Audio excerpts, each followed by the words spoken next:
தற்போது ஒரு முக்கிய செய்தி. மேற்கு வங்கத்தில் நாளை மறுநாள் இரண்டாம் கட்ட வாக்குப்பதிவு நடைபெறும் நிலையில் இன்றுடன் பரப்புரை ஓய்ந்தது.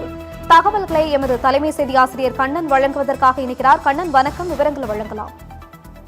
இன்னைக்குதான் மேற்கு வங்க மாநிலத்தில் நாளை மறுதினம் இரண்டாம் கட்ட வாக்குப்பதிவு நடைபெற உள்ள சூழ்நிலையில் இன்று 6 மணியுடன் பிரச்சாரம் ஓய்வடைந்திருக்கிறது. ஏற்கனவே 294 சட்டமன்ற தொகுதிகளுக்கான சட்டமன்ற தேர்தலில் 23ஆம் தேதி 152 தொகுதிகளுக்கான தேர்தல் வாக்குப்பதிவு நடைபெற்றது. தமிழக சட்டமன்ற தேர்தலோடு நடைபெற்ற அந்த வாக்குப்பதிவு அதன் பின்னர் மீதியில் உள்ள 142 இடங்களுக்கான அந்த வாக்குப்பதிவு நாளை மறுதினம் நடைபெற இருப்பதை ஒட்டி அதற்கான பரப்புரை இன்றோடு நிறைவடைந்திருக்கிறது. முதல் கட்ட வாக்குப்பதிவில் புதிய உச்சமாக 93.2% வாக்குகள் அங்கு பதிவாகின. சில தொகுதிகளில் 95% வாக்குகள் கூட அங்கு பதிவாகியுள்ளன. இதனால் மேற்கு வங்கத்தில் ஆட்சியை பிடிக்கப் போவது மீண்டும் மம்தா பானர்ஜியா அல்லது பாரதிய ஜனதா கட்சியா என்று கடுமையான போட்டி அங்கு நிலவி வருகிறது.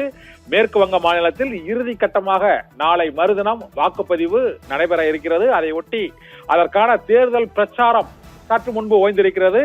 294 தொகுதிகளுக்கு நடைபெறக்கூடிய அந்த சட்டமன்ற தேர்தலில் 142 தொகுதிகளுக்கு ஏற்கனவே தேர்தல் வாக்குப்பதிவு தமிழக சட்டமன்ற தேர்தலோடு நடைபெற்று முடிவடைந்திருக்கிறது. இந்த 142 தொகுதிகளுக்கான அடுத்த கட்ட தேர்தல் வாக்குப்பதிவு நாளை மறுதினம் நடைபெறுகிறது. அதையொட்டி இந்த தேர்தல் பரப்புரை அனல் பறக்கும் தேர்தல் பிரச்சாரத்தில் இன்று மம்தா பானர்ஜி, அங்கு அமித்ஷா, பிரதமர் நரேந்திர மோடி மற்றும் பாரதிய ஜனதா கட்சியின் பல்வேறு மாநில முதல்வர்கள் உள்ளிட்டோர் பிரச்சாரத்தில் ஈடுபட்டார்கள். மேற்கு வங்க மாநில முதலமைச்சர் மம்தா பானர்ஜியும் இன்றும் அங்கு நடைபயணமாக வீதி வீதியாக சென்று அவர் தேர்தல் பரப்புரையில் ஈடுபட்டார். இதனால் இரண்டு கட்சிகளுக்கும் இடையே கடுமையான போட்டி. மீண்டும் அங்கு மம்தா பானர்ஜி ஆட்சி பொறுப்பில் ஏற்பதற்காக அவர் அங்கு பிரச்சாரத்தில் ஈடுபட்டு வந்தார். இதே போல பாரதிய ஜனதா கட்சி முதன்முறையாக மேற்கு வங்கத்தில் ஆட்சியை இந்த முறை கைப்பற்றியாக வேண்டும் என்ற நோக்கத்தோடு அவர்களும் தேர்தல் பிரச்சாரத்தை விறுவிறுப்பாக ஈடுபட்டனர். இந்த சூழ்நிலையில் தேர்தல் பிரச்சாரம் மேற்கு வங்கத்தில் ஓய்ந்திருக்கிறது.